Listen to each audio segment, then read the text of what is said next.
Welcome, Hayes IT Technology Empowerment.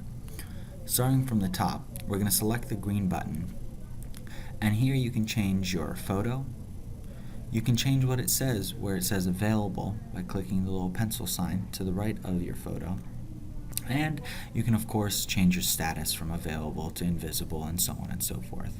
You'll also notice that to the right of your phone number and to the right of your extension, there's two little squares. You can use that to copy your number and share it with others if you need to, number or extension.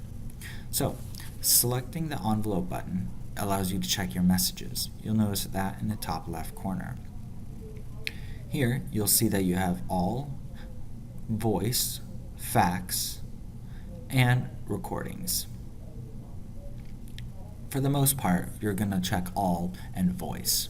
You might get texts or faxes, but favorites and calendar are unnecessary because if you add a favorite, you can just look up extension. Calendar, you already have Outlook.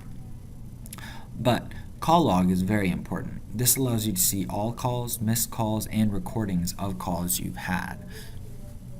Select the dial button to make calls. So you'll notice I'm already on a call while I'm making this video. Dial pad is the default view that you'll have when you click that. In dial pad, you can type in a name, type in an extension, or type in a number, and it'll give you pull from the list of all contacts, which you can also open up with that little circle and do a search that way as well.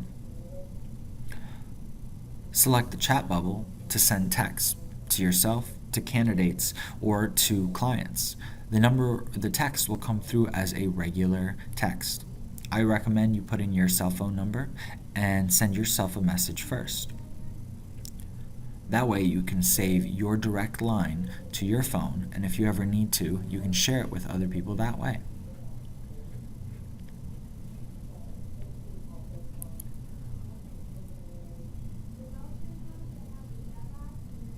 You are not going to use the video, and you are not going to use the conferencing. You can use the fax, as the faxing allows you to send double the size of email PDF as email does at 20 megabytes.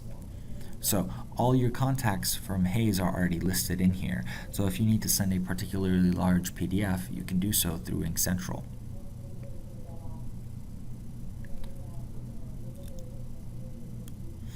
Again, you're not going to use the double chat bubble, but the gear icon is what lets you log out, update your software, update your speaker settings so that your audio goes through and comes in from the right devices.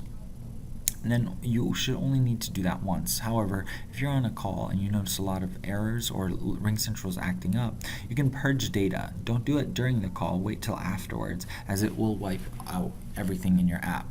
Finally, when you're done, hit log out. That's the only way you can fully exit. Please note that managing your calls through RingCentral is key for your KPIs. Thank you and have a wonderful day.